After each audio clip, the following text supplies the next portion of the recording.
Hello friends and followers. Well, this is Paragon number 2. This is actually a Paragon I, one of the first production ones I think. But for me it's Paragon number 2 because I had one that I sold to David and this was the one left over. This one was very hard to fix. Well, it is true to its name, Paragon from hell. Yes. I'm still struggling with it. I've probably spent 4 hours on it today. Okay, so why am I back into the Paragon from hell? Well, the big heavy stuff is gone, and this is radio now that I'm using. This is my only radio I have left, so I want to make it work right.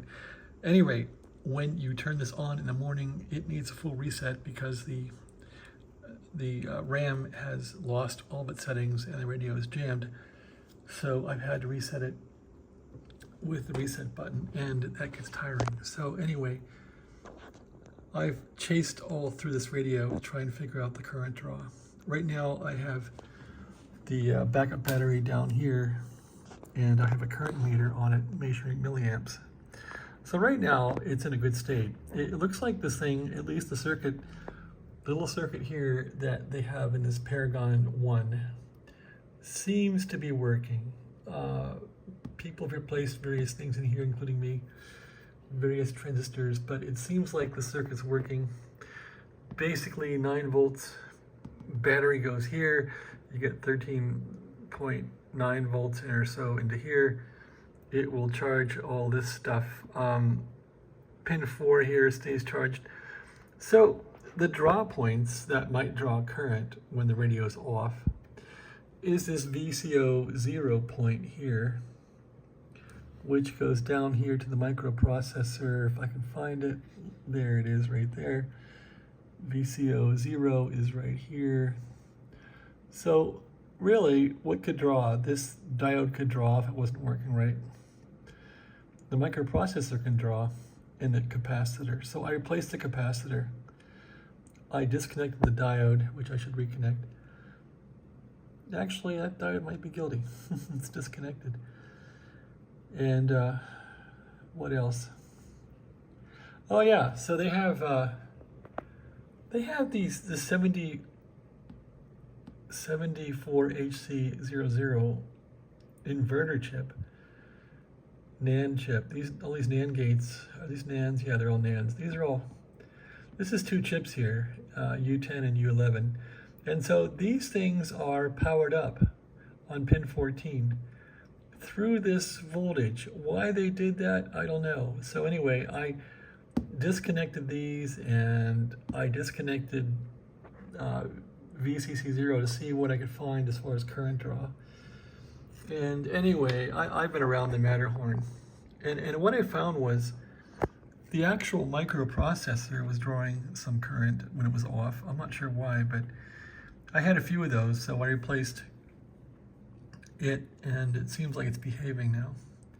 So what's cool is when the radio is turned on, it's charging, and you can see it charges with about 2.13 or so, about 2 milliamps it charges. The circuit's working. This circuit is charging the battery with this voltage here. And when I turn the radio off, it still charges if it has DC. So if it has DC from the power supply, it's still going to charge. But when we turn off the power supply and look at our quiescent usage of current from the battery, that's what's important. So turn it off, and you'll see this will drop down and start drawing. So I'm only seeing now 0.2 milliampere, and that makes me happy. This was drawn like 5 milliamperes or such. It was drawn a lot, so that kind of means that this board's okay. I think the RS-232 board's okay. This has the optional voice board, and when I put this in, it sucks like a pig, so it's got problems. I don't really care about the voice board. I mean, it makes it a cool radio, but so there's a voice board, and when I pop it in, you can see that that's going to kill the battery at 7 mils pretty quick. Let's pop it out, make sure that goes away. And it does. So that's acting stable. What's been creepy though is like, I can just touch this stuff and it'll vary. You can see me touching behind this board, and maybe it's the clock or something, but it'll vary the draw. But as long as I get back to a steady value, that's what I care about. So, and now we have that little diode. I wonder if it was guilty or not. Not sure what was beeping. Okay, little diode, little crappy diode. Are you guilty or not? I touch little diode and nothing bad happens. Maybe it's all right. Maybe the microprocessor was the guilty party. All right, so that's it for the Paragon I. I'm hoping this can now go for, you know, days and days, not kill the battery. What the hell is beeping? My meter's beeping. It's warning me it's going off. Okay, that's fine. I haven't used that meter a lot. All right, so power up. Battery's charging, 2 mils. Paragon up. So it looks like I have to figure out why the voice board is, the voice board doesn't need any, I don't think this thing needs or cares about any quiescent voltage to keep anything alive in this thing. And if it does, too bad, it's not going to get that. So I'm going to maybe rewire where this thing gets voltage from. Pin 4 is the one that has that voltage on it, and pin 4, you can see right there, 1, 2, 3, 4, there's a diode. A diode coming off of there, and is it going the right way? Looks like it's going the other way. I don't understand how that would work, but that's wrong. Maybe it's pin 4 over here. Anyway, I gotta fix this. Well, look at that. There's crud on there.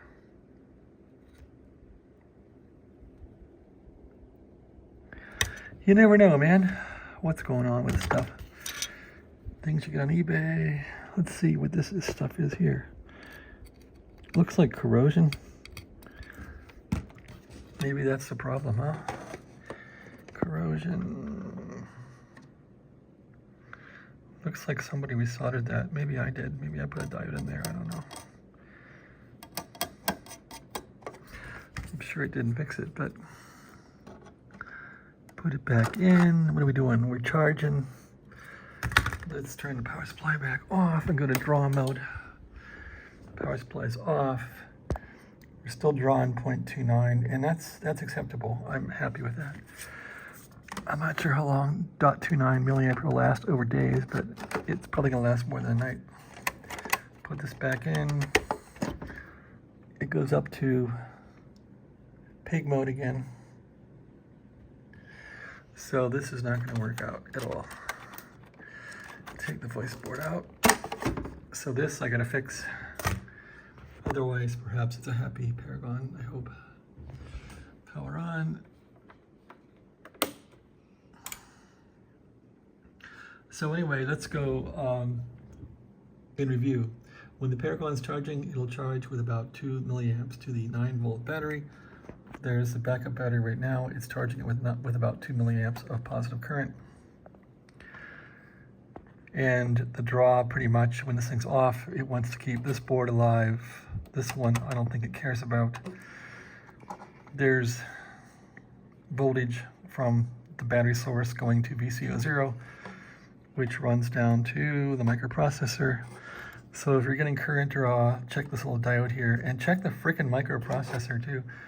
I just replaced that, and it seems like things are behaving now. So who would think that? But that thing, for whatever reason, they keep giving it voltage when the radio's off. And these two little chips here for the display basically also get voltage from the battery. I'm not sure why, but they do. Anyway, I'll show you what I did. So I was trying to debug this thing, and I basically got a drill and drilled a hole because I wanted to disconnect these chips from the bus, from the battery voltage source. So I drilled a hole through there, went through the trace, and when I found these weren't the culprit, I just put a jumper wire back in there. And here's the diode that feeds the whole thing. So yeah, I've kind of hacked up the board debugging it, but it's how it goes. I don't want to pull the board out and neaten it up. I'm just not in the mood. Where's that diode? There it is, D20 right there. So you can see that this comes in, and this thing is a PNP, so when this goes low, it'll conduct. What makes it low? What makes this thing low to conduct? It's a PNP. When this thing's high, it'll make that one low. And what makes this one high? This one does. This comes high because this is a mysterious little circuit. It seems like it will produce 5 volts though. I don't see a Xenier in there. I have no idea how that circuit works. I'd have to put it in just LT Spice or something and model it. I have no idea how it works. I can't figure it out. They might be using this voltage drop as a reference, I'm not sure. 0.6 volts across that diode. At any rate, some genius figured that out. And somebody at Tec.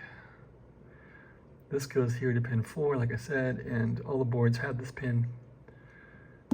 And there's VCC0, which goes down here to the microprocessor. Where are you, VCC0? Here you are. Right there. Goes right to the microprocessor. So I replaced that capacitor thinking that could be bad. This diode I disconnected. The rest of these are passive. Well, there's a 0.1 right there.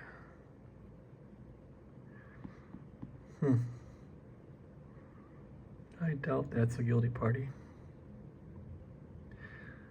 There's a wire, there's something going off there. Reset, oh, that's the reset button. Okay.